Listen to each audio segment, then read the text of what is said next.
Hello and welcome to Session 7. Session 7 is about internal verification good practice. The first thing we're going to do is we're going to think about what we mean by internal verification. All of our Level 1 and entry, including personal growth and wellbeing and work skills, is quality control by internal verification and external verification. So external verification is where we allocate a standards verifier to assess and make judgments about whether the marking is accurate and meets national standards. Internal verification, though, is a process that is done within the centre. So internal verification is a quality control mechanism. So what that means is it ensures that you're checking within your centre that the work is marked accurately and the work presented meets national standards. Also checking assignment briefs are fit for purpose and those kind of things. So what we're looking for is consistency between teachers if there's more than one. But we're really looking for the assessment is accurate and meets national standards based on what's in the specification. And we're also making sure those assignment briefs are fit as well. Let's review what internal verification is.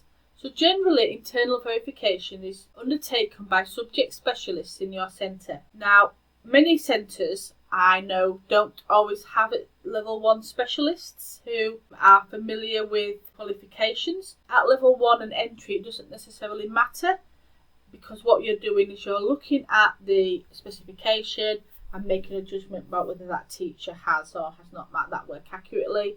Same with the assignment briefs. So although we recommend it should be undertaken by subject specialists, that's not always possible. So as long as somebody within the centre can do this process and internally verify, that's the main thing really. If it's not a specialist, it's probably going to be somebody like an assistant head teacher, a deputy head teacher, somebody with some sort of responsibility for a curriculum as well. So what the internal verification process involves is it involves the assessor and the internal verifier. So the assessor is the person who marks the work and sets the assignment brief. The internal verifier is the person who's checking, and it doesn't involve learners. Learners are not part of this process. This is a quality process undertaken by a centre.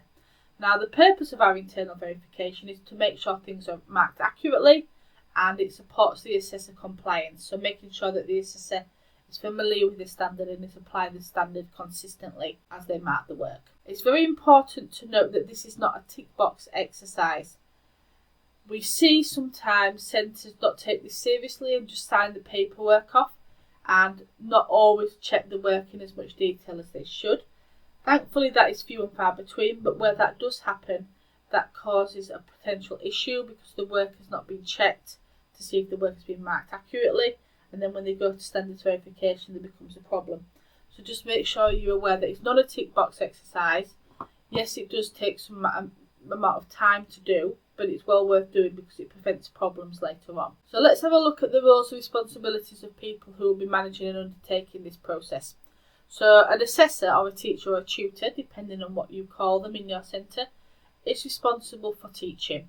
So they're obviously responsible for the teaching and learning in your centre. They're also responsible, for example, for generating assignment briefs. So either by using our own exemplars, modifying them or writing their own, they're going to generate the assignment for the learner based on the principles we've talked about before.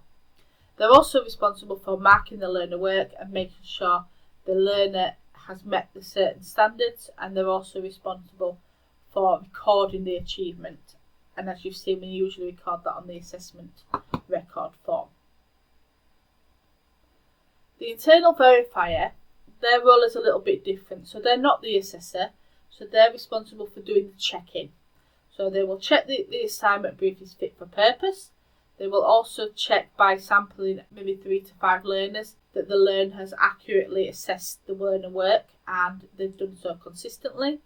And they're also responsible for recording any internal verification findings in terms of the assignment brief and also in terms of the learner work to make sure that any actions are identified, and they're also responsible for making sure the assessor carries those out and that the paperwork signed off and stored. Next, we've got the lead internal verifier or programme manager.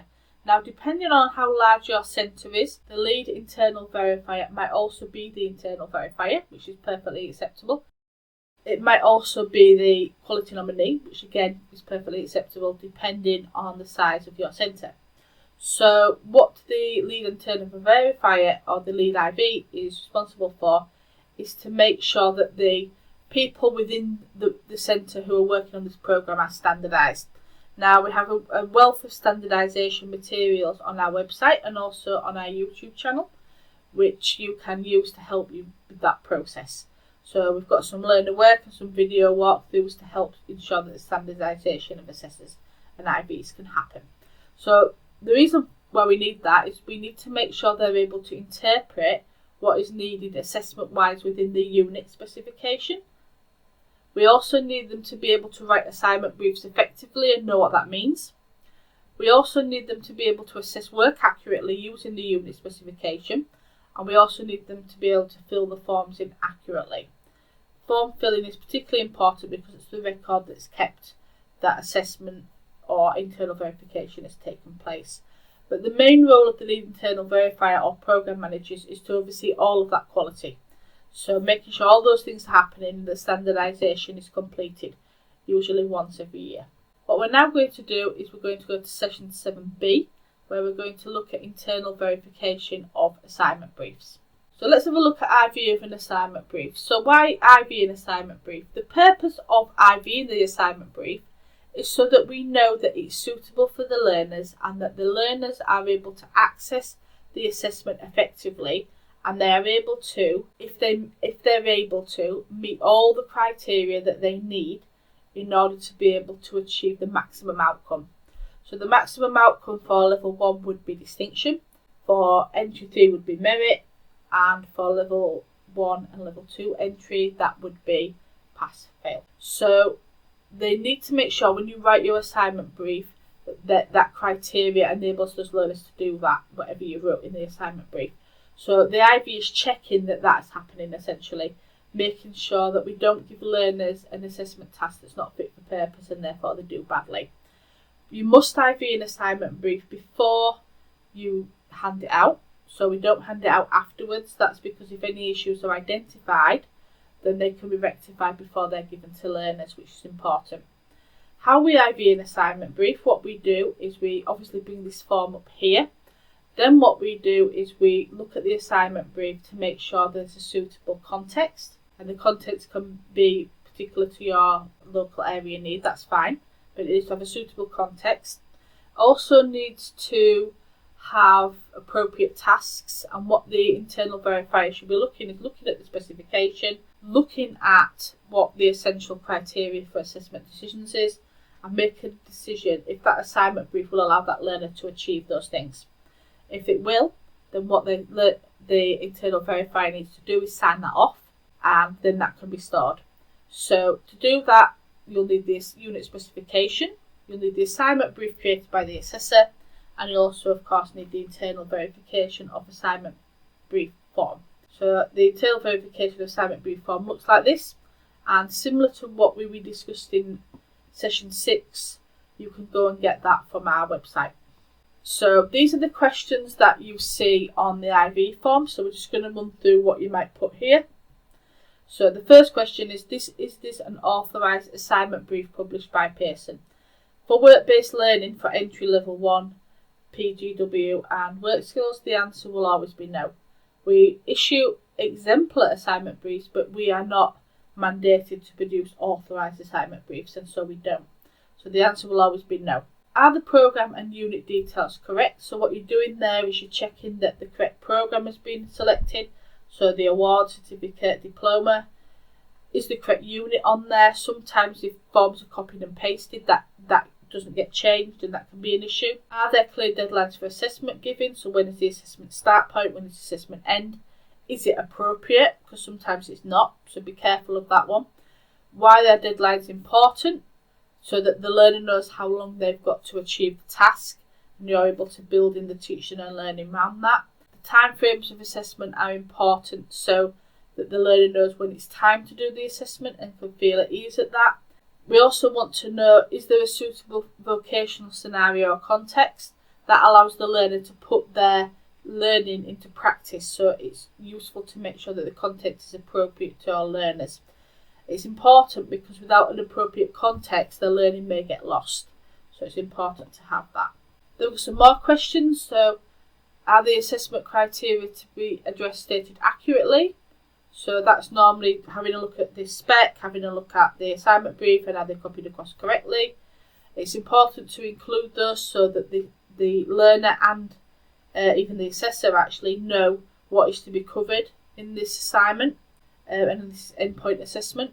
Where can the information be located? Make it easy to understand and easy to find in terms of where that is.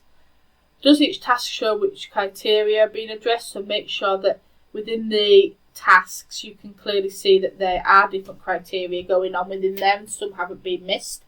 And do the tasks meet the assessment requirements? So that again is about looking at essential information for assessment decisions and making sure that the tasks will allow learners to achieve those.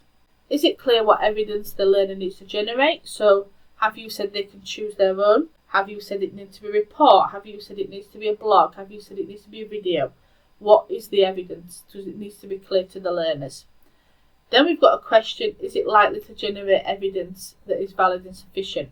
So that's all about making a judgment about is that evidence going to allow the learner to achieve those criteria. So to do that you need to think about what sort of evidence would be appropriate and how you would judge whether that evidence would be valid and sufficient.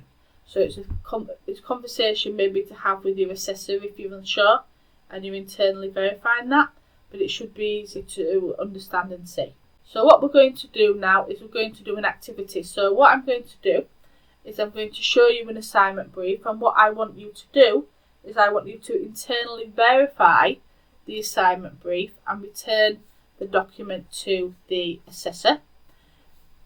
So you've got a judgment to make about whether it's fit for purpose or not, and if you think there's any actions that need to be taken, what actions may you set for the assessor. So I'm just going to show you the assignment brief now. As this is online, again, I can't give you the template, but you can go and download this and complete this. So this is the assignment brief here. This is one of our health and social care or vocational studies units. So we've got HSC 7, advising others about healthy lifestyles. So what you'll need to do is you'll need to get the IV form that you're going to fill in for this. You'll also need to find the specification. As I said, you can find the specification in our health and social care qualification at level 1, or you can find it in level 1 vocational studies as well, which I know quite a few of you might be familiar with. So what I need you to do is spend some time and read through this and then identify any improvements that you think need to be made as a result of this, if any. So pause the video and then we will come back to it. Okay, so let's have a look at this BTEC assignment brief for health and social care. So the first thing I would look at is the qualifications. So we've got the right qualification but not the right size. So a recommendation would be set to add the size there. The next bit becomes a little bit more tricky. So what we've got there is we've got Unit HSC 7, advising others about healthy lifestyle. Now if you look at the specification, Unit HSC 7 is making healthy snacks when caring for people. So we have an error here, whether it's the 7 that's incorrect or whether it's the unit that's incorrect. So what we need to do is make a judgment about that. So we're going to go down to look at unit and criteria reference to see if they match up, and they don't match up. So we can see the assessor has put the incorrect unit here. So we can see what the unit that the assessor actually meant to put was HSC 8, advising others about healthy lifestyle. So we'd make a recommendation on our IV document. We then need to check the learning names are correct. So they are, so that's good. We've got an appropriate title, we've got a handout date, but we've not got a hand-in date. TBC is not acceptable on this. You need to give them a clear hand-in date. So again, that would be an action point that the assessor would need to take before handing this work out to learners. Handing this assignment brief out to learners. The next thing I would do before I read through the task and what was needed to be done is I would check all the unit criteria was matched up and it was accurate. So if you want to look here and then you can just check over here to make sure everything matches up as it should do. Everything matches up there as it should do, so that's okay in terms of the criteria. So what we now need to look at is the vocational scenario or context. So let's have a look at that. So it says we've been asked to contribute information for an information sharing device that will give advice to a group of people such as young adults on the activities they could undertake to follow a healthy lifestyle. So although that's a little bit brief, it is acceptable as a context, but it could have done with a little bit more information and a little bit more about the information sharing event, just to give the learners a more visualisation about that, but it's perfectly acceptable. So what we're going to do now is we're going to look at the task and we're going to look, does it match up with the essential information for tutors? So this bit here, we're looking to make sure that learners within the task are able to achieve these things. So it says you must find out the requirements for a healthy lifestyle and prepare information on how to promote a healthy lifestyle. So we could really have improved health, but it's okay. Your tutor has asked you to present this in a suitable way, which is fine, and to record the sources that have been used, which again is fine. The information must include details of one way. Now if you look at here, the spec for the distinction and even the pass actually says explaining details two ways. So if this was handed out to learners, they automatically wouldn't be able to achieve any of the criteria in task 1. So it's important to check these details. The next word we've got here is an explanation. So explanation is a command verb that we don't see at level 1. It's a level 2 command verb. So that word is inappropriate for this level of learner. So you might change that word to an overview or something like that. Would be acceptable. Again, we see the word explain here, which is not useful for this level of learner. We've got a word here, requirements, that's quite a big word for a level 1 learner or of that ability. And then we've got evidence of a checklist information prepared by learners about how to promote a healthy lifestyle. Then we'll go on to task 2. So task 2 is all about making a contribution as a team member. So if you look at the right hand side on essential information for tutors, that's the kind of information that we're looking at when we're making a judgment of this. The evidence for checklist required, you could argue you could write in there an observation record, because as an assessor they would be observing these and making notes. So it says you've been asked to contribute information for an information sharing event, and it's basically repeating the context. There's not particularly any need for that because you've already done that, but again it's not a major point. So it says to do this you must work in a team throughout the event by firstly producing a presentation where you can communicate information about healthy lifestyles using your previous work as a starting point. Now here the assessor has asked them to produce a presentation, which again is fine, but if you look in the spec it says presenting information, so it doesn't necessarily have to be a presentation, but again that's a minor point in terms of how the work is presented. If we look at the next point, it says you should contribute your own ideas to the team and be respectful of others' views and opinions, and then we've got take charge of the group.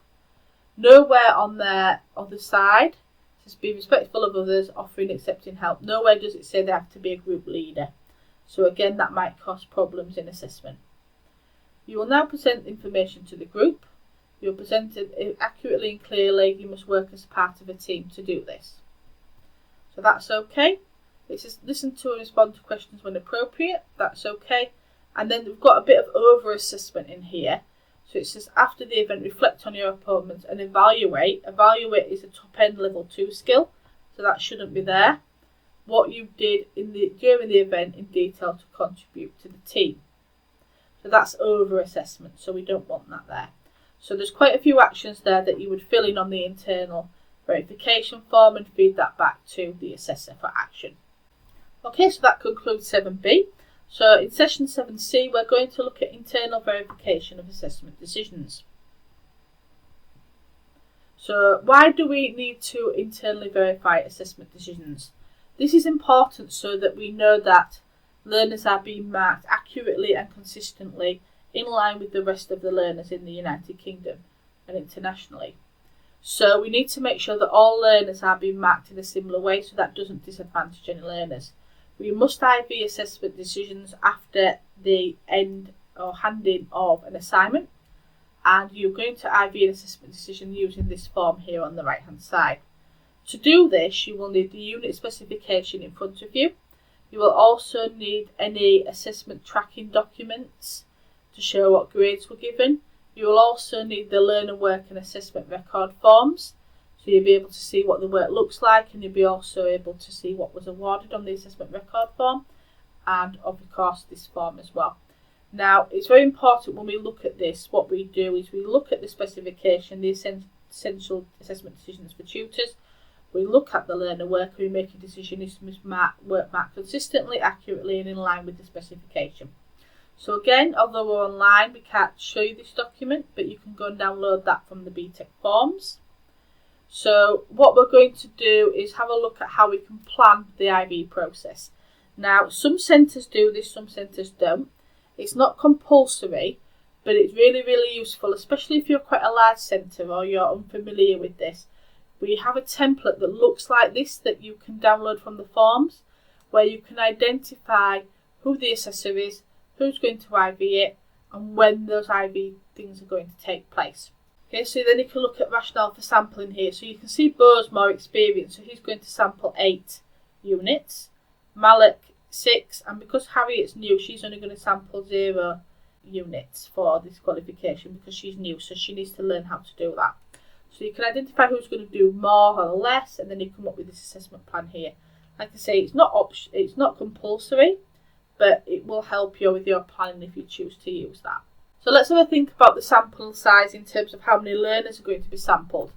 So ideally, and it's the same with standards verification, at IB level, ideally you want to see a pass merit distinction learner if you're doing level 1, a pass merit if you're doing entry 3. So ideally you want to see the full range. That's because sometimes we can get assessors that can mark quite competently at pass, but then when they mark the distinction they mark inaccurately and vice versa. So it's very important to think about that. When you're assessing learner work, it's important to think also about the experience of the assessor. So the assessor, if they are relatively new, you might want to check more samples of learner work just to make sure they're okay. Particularly this can happen as well on new BTEC programmes. You might want to check more if you've got a big cohort. So if you've got 150 learners, for example, you might want to check 8, whereas if you've got 40, you might want to check 4. It just really depends. And also, the sample size should be dependent on what the SV has kind of said in your previous report if you had one. So if there's some issues were identified, you might want to sample more learners just to make sure that everything's been assessed accurately. So let's have a look at IV of assessment decisions. So for each learner in the sample, the internal verifier must make sure, firstly, they've identified what criteria has been awarded by the assessor and what's not been awarded, if applicable. They need to also identify if the assessment decision, so what's been awarded, is accurate. They need to identify if it's not accurate, why is it not accurate, and the grading criteria where it's not accurate. But they also need to justify why they've made that decision so that the assessor can understand what the problem was with that particular learner's work or particular grading criteria. So let's have a think about what's on this form. So first of all, the question on the form is, has the learner and assessor confirmed the authenticity of the evidence? So in other words, have they signed a form, the assessment record form usually, to say that the learner has produced this work themselves? Is there evidence of collusion, plagiarism or use of AI? We've now got that on there as well. So again, they're signing to say that basically they haven't seen any evidence of that, and as an IB you're also signing for that. When thinking about this, you also need to think about how the work is authenticated.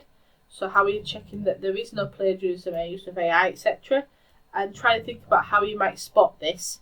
It's becoming more and more difficult. It's accepted, but you're on the lookout for things where the language use might change. We know learners writing a particular style, in fact, changes quite often. There might be plagiarism or use of AI. Collusion, try to stick in your mind what learners are writing that's usually incorrect. And if you see a pattern on that, you might also be able to spot collusion. And more questions is, does the feedback to each learner, and this is quite important. So on the assessment record form, we're looking for, does it link to the relevant assessment criteria? So is the P1, P2, P3, etc. on there? Does it justify each assessment criteria awarded? So is there a reason why it's been awarded or not awarded? And does it provide guidance to the learner without telling them what to do? So sometimes assessors struggle with this, but basically what we're asking you to do is say, I have not awarded this because you have not done this. not, I've not awarded this, but here's what you need to do. Because you haven't done X, Y, Z, do this. So you just need to be careful with your language and make sure you're not giving them a to-do list. And the IB is looking out for that when they fill in their form. So let's have a think about using the unit specification to IB grades. So in terms of the assessment criteria, that's a guide to how the grade for each learning can be awarded. So that's where we're talking about those little squares where we've got P1, P2, P3, etc. The essential information for assessment decisions, that's what we need when we're IBing, because this provides context and specifics to those grading criteria and allows a fuller understanding of whether that grade can be awarded or not. So I would expect an internal verifier to use these both when they're internally verifying work, as I would with an assessor who was assessing work. So let's have a look at A2 grading for IB and assessment. So we've looked at this unit before. We're going to come back to it in order to identify the differences that we're looking for when we IB, which is the same as what we're looking for when we assess. So what we're looking for is we're looking at what the task is in terms of criteria, but we're also looking at what's in red, which is the differences between the pass, the merit and distinction. And it is the red that we're looking at to judge whether the work has been marked by the assessor accurately. If any decisions need to be taken in terms of actions, it's very important that the actions, as far as possible, are SMART. This allows the assessor to clearly know how to improve that work and to correct that action so that the learner is not disadvantaged. As I previously said before, if there's an inaccuracy of marking, then the learner will be given a resubmission because the marking has affected potentially their grade, so they need to be given another opportunity to do that. So then there's a box on the form called feedback to assessor. So timely feedback should always be provided to the assessor. That's for the benefit of learners as well, so they can get their results quicker once the assessors had their feedback. Any actions, and this is something that often doesn't get picked up, any actions need to be applied to the whole cohort. So if you identify, for example, that P3 is missing something, then the whole cohort needs to be checked to make sure the P3, the thing that's missing in P3, isn't missing in their work as well. So make sure that any actions are applied to everybody to check their work. Any agreed resubmissions as a result of the process, so if there's an incorrect grade awarding, they should be signed and dated so that on the assessment record form, so that the assessor can issue the resubmission. IV records should be kept for a minimum of 3 years in case somebody comes in from Pearson to check, and make sure any feedback that you're given in terms of the unit. So if the SV asks for a particular unit, make sure you provide as part of your sample the internal verification documents, both for assignment briefs and assessment record decisions. So we're going to do an activity now. So I'm going to show you a piece of work. The assessor has awarded a pass grade for A2. So what I want you to do is make a judgment about whether the learner work is meeting the criteria for A2, P1, P2, P3. You're going to complete the form. Again, you can go to the website and download the form. If it's yes, sign and return it to your assessor. If it's no, you need to fill in details as to why and return. If applicable, you need to set actions for the assessor and complete the template. So I will show you the work now. So here's the work produced by Alex Jones. So I'm just going to scroll through this. Please feel free to pause it at any point so you can read it.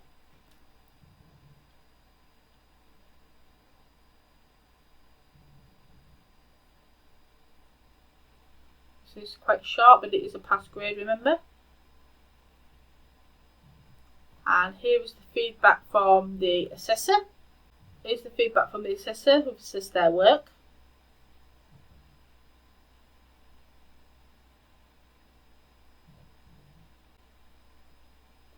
Okay, no resubmission authorised. Okay, so have a think about this and then we'll discuss it. Let's have a look at this. So we've got the learner work here. And we're first looking at the assessment criteria. So they've been awarded P1, P2, P3. So what our role is now is to check whether they should have been awarded that. And so to do that, we're going to go down to the assessment decisions. here, and we're going to focus on these three ones here. So the first thing is their goal. So to get past, they need to have set a broad progression goal that shows limited evidence of finding out information from their sources. So we've got a broad progression goal, or a fairly broad progression goal there. It's a little bit more detailed perhaps than past, but let's see what they've got further down. They've got a list here of available resources. It is quite limited. They've not really said how they've used them. So I would agree that the first bullet point there is met. The second one is to list the skills and behaviours needed to meet the goals. So they've got some skills and behaviours here. Let's have a look whether they could have been awarded a merit for that.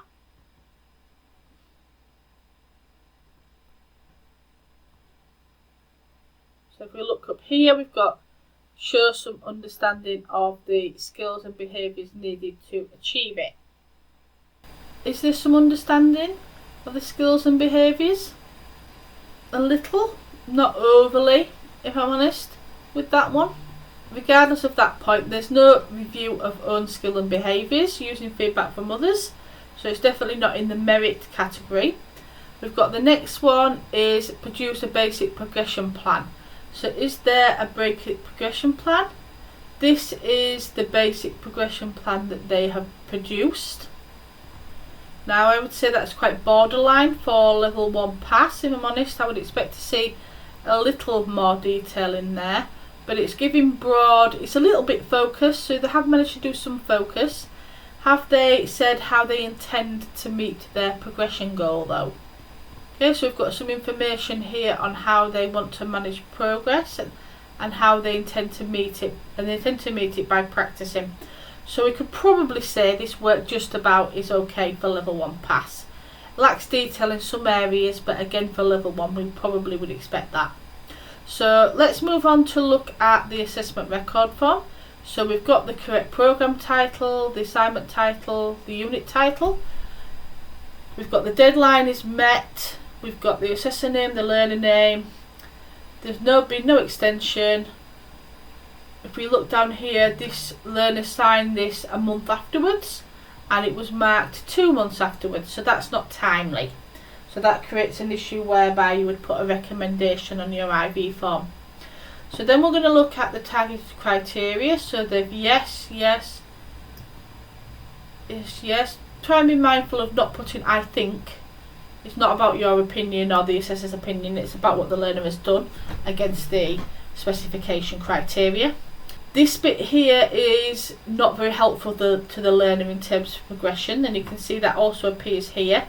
You didn't do any of this, so you don't achieve. It's not going to help the learner understand what they didn't do. So it needs to be something like, I didn't award this as you did not do this particular aspect. As well, grouping them together is not great practice, because even if there was more targeted feedback here, it wouldn't be clear to the learner, particularly at this level, which one that referred to. So just be mindful of that with these learners. You need to give them particular feedback on that. We've got no resubmission. We don't need to write no in there if we're not giving a resubmission. If we're giving a resubmission, we would sign it. If you notice here as well, the learner has been given feedback before the learner has declared the work and the mark has been marked. So that shouldn't happen. So again, there's a few training things on here that the centre would need to do in order to make sure these things were working well in their centre, because they would be flagged at standards verification. So that's the end of our training. We also have a separate training video where you can look at standards verification and how that affects your centre in terms of the external process of quality assurance. My name has been Kelly Adams and I'm product manager for these qualifications. You can see my email address on the screen there. Please contact me if you have any questions regarding this training or any other questions about level 1 entry, work skills and personal growth and wellbeing. I would be really happy to hear from you. We've also used a variety of materials here. These will be made available to you in the links, and I hope you found this series of training really useful. It's very difficult for us, with the number of qualifications that we have, to provide training for all centres in all needs, but hopefully this has given you some information that you'll be useful going forwards. Of course, if you've watched them all, well done. If you've only watched some of them, that's great as well. Just make sure you you're using your time most productively and you're only watching those things that you really need. But I hope you found those useful. Normally we would do a question and answer. If you've got any questions, of course, you can drop them in the comments and we'll get back to you. But on behalf of Pearson and myself, thank you very much for attending these trainings.